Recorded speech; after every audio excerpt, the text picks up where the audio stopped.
What's up, guys? It's your boy Hokage Puya here for that Iran versus UAE post-match reaction. Iran getting the 2-0 win. We're going to get to the details on the match. We're going to get to my thoughts on the player performances. We'll get there. But we get a 2-0 win today at home against UAE in our renovated, our quote-unquote renovated AZADI Stadium. But guess what, guys? Guess what? The renovated AZADI Stadium, with a little bit of rain, one of the big lights goes out. So embarrassing. So embarrassing for the Iran Football Federation. Like, seriously. This is supposed to be our fortress. This is supposed to be any nation's home stadium they play in. The stadium in their capital, teams should pull up to that stadium. Teams should come to that stadium feeling something. They should pull up to teams in Asia, at least, should be pulling up to Azadi Stadium and feeling like, wow, the history of Iran. So one of the big not European, one of the big Asian footballing giants.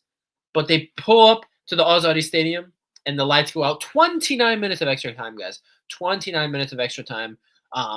Just embarrassing. I mean, I tune into the game. I start my work day off with the Iran game. I'm thinking, Iran, let's go. We almost scored in the 4th minute. We'll get to the game. We'll get to the players. We're going to get to all that.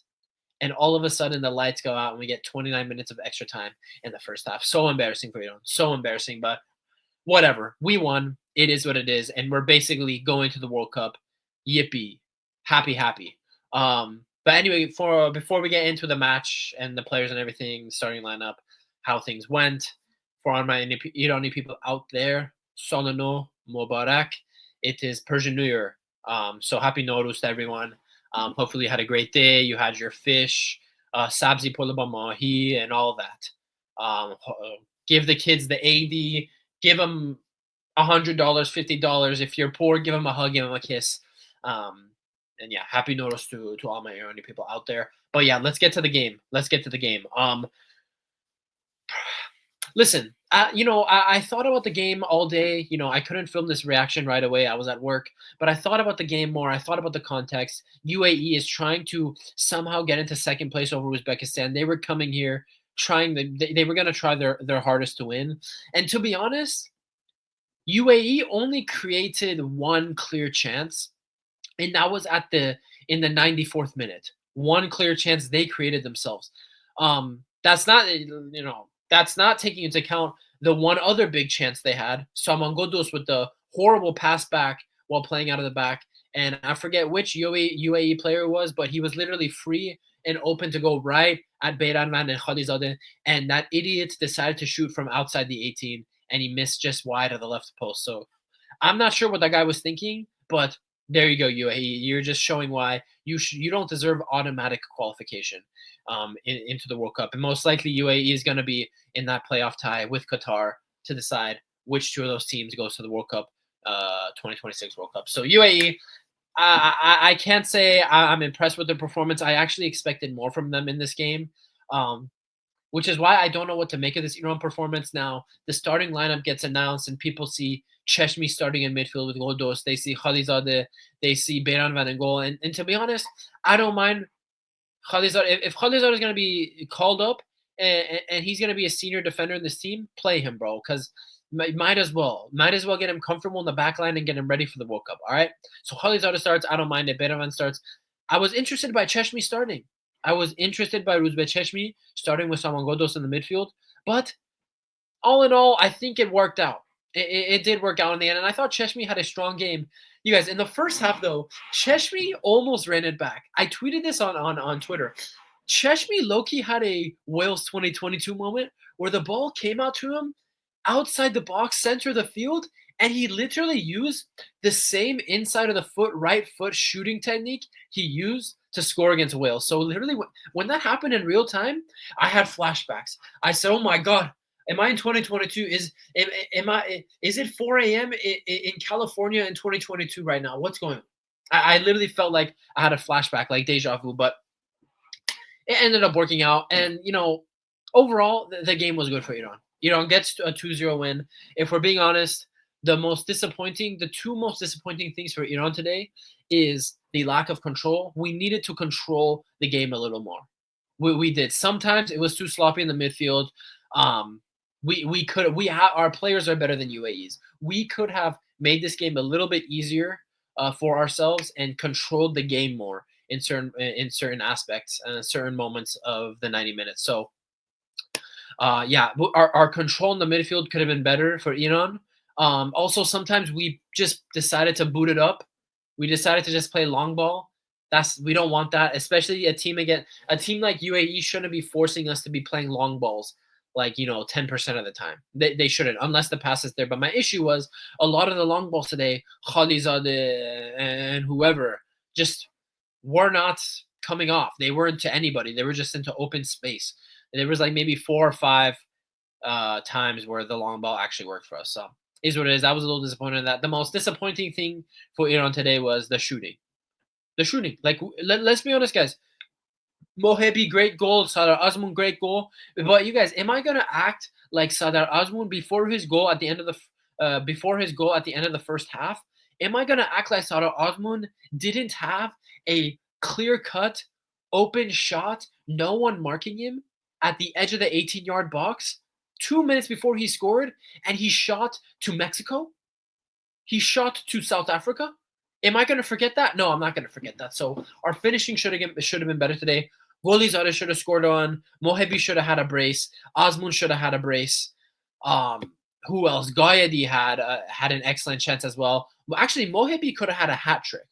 Mohebi could have had a hat trick because Mohebi had his goal. He had the chance in the 4th minute, and Mohebi had another great chance in the second half. I'm forgetting what minute it was. So we could have had 4 goals today, 5 goals. And to be honest, we won, so maybe it's harsh to criticize the finishing.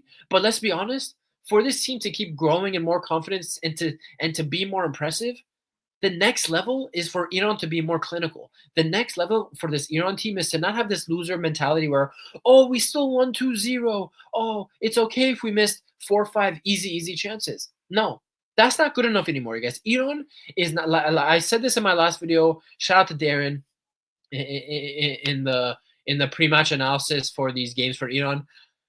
We're not a loser team anymore in Asia. We don't make the World Cup every other World Cup or something. We are now a team in Asia where we, with the strength of our talent coming through, the strength of our squad now, the last 10 years, we should make and will make every World Cup from here on out, especially since the World Cup is 48 teams now. The new World Cup layout is 48 teams for who knows how long, but for the foreseeable future.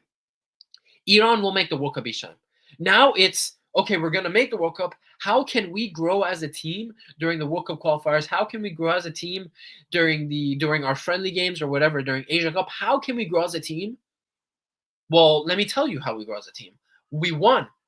Start to look at Japan. Look at Japan.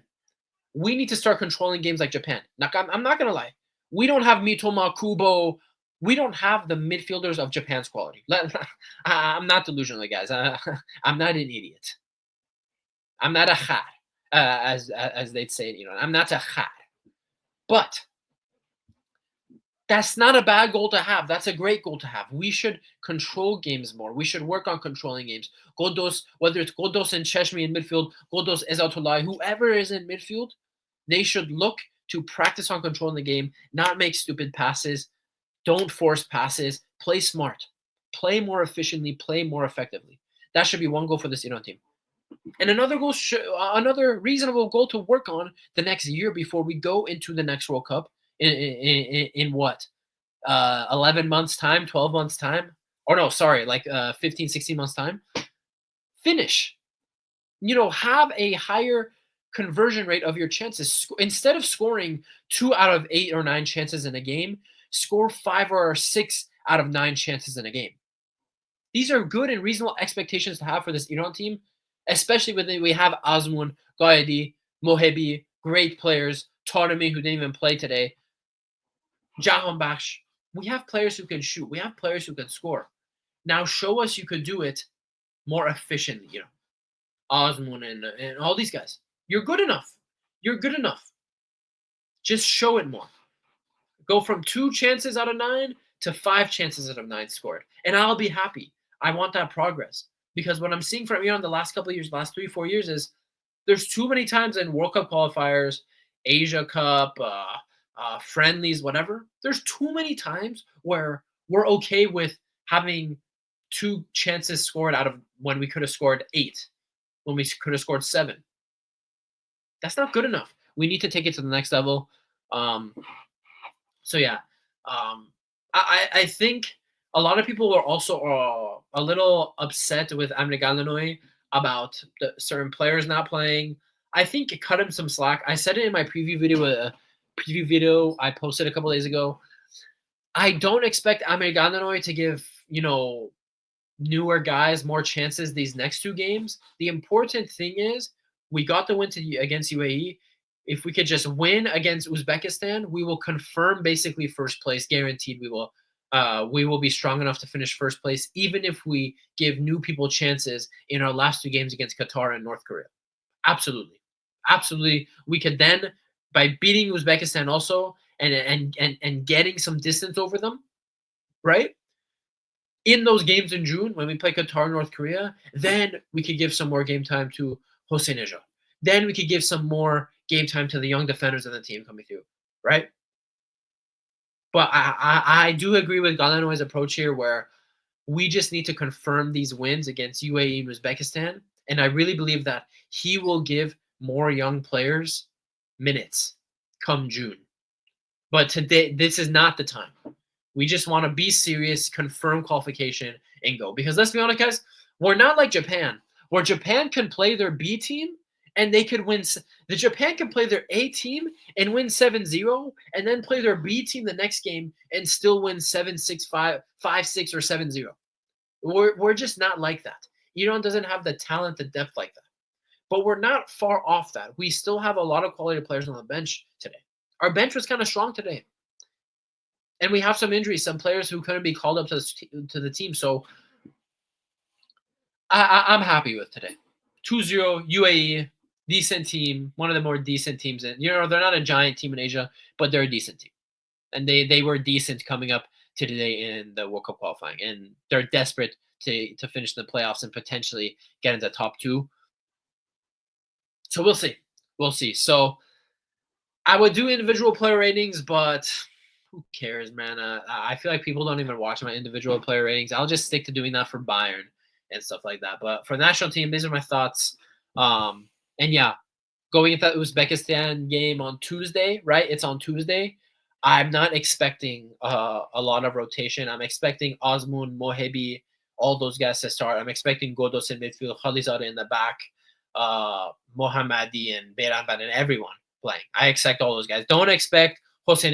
Don't expect anyone else, Nemati and all these young players to get a lot of minutes here. Just don't expect it. You're a fool if you expect it. I think Amir Galanoy is going for 2 strong teams, not that experimental, to get 2 wins here. If I was to say my standout performer today for Iran, Beiranvand was pretty good, but I have to say Mohebi was impressive today. Mohebi's second goal was great. He took the ball, elegant dribbling, getting past the UAE defenders, and a nice professional finish. The only downside to Mohebi's game today was 2 massive chances missed, and especially the one in the 4th minute. That was a big chance, Mohebi, and you need to put that into the goal. So that's my star performer for Iran today, I guess. My man of the match for Iran is Mohebi. So on to the next game, Uzbekistan. It's going to be a tough one. I expect us to go full strength. I expect Uzbekistan to go full strength. They beat Kazakhstan today 1-0 at home. It's going to be a tough game that Uzbekistan won. I think we could win, but it's a great test. It's a great test to see Iran at their full strength with this current squad that was called up against a full strength Uzbekistan at home. Let's see who wins. I do hope, though, AZADI Stadium is more full for that Uzbekistan game. Today, the stadium was at maybe what? 20-25% capacity. I'm going to chalk that up to, I'm going to say AZADI Stadium wasn't that full because it's Nowruz, because it's the New Year. That's what I'm going to believe, but we'll see against Uzbekistan if the turnout for the game is a lot better, but we're going to have to wait till then. Yeah, that's all I have to say. Good game from Team Melli. And yeah, I'll be coming with another Iran post-match reaction when that game happens. I will be traveling that day to Spain, so maybe that post-match reaction will be a day late, or maybe I might not do it at all if I just don't have the time. I'm going to be doing things in Europe, things to see, stuff to do, lots of things to eat. Yeah. Ruzbe Cheshmi, Ballon d'Or. You guys, they're telling me Ruzbe Cheshmi. They're telling me Ruzbe Cheshmi is the one that fixed the light in Azadi Stadium. Ruzbe Cheshmi, Ballon d'Or winner, my goat. Ruzbe Cheshmi. Yeah, it's been Okage Puya. Happy Noru, Sonoro Mubarak, and yeah, peace. I'll see you guys next one.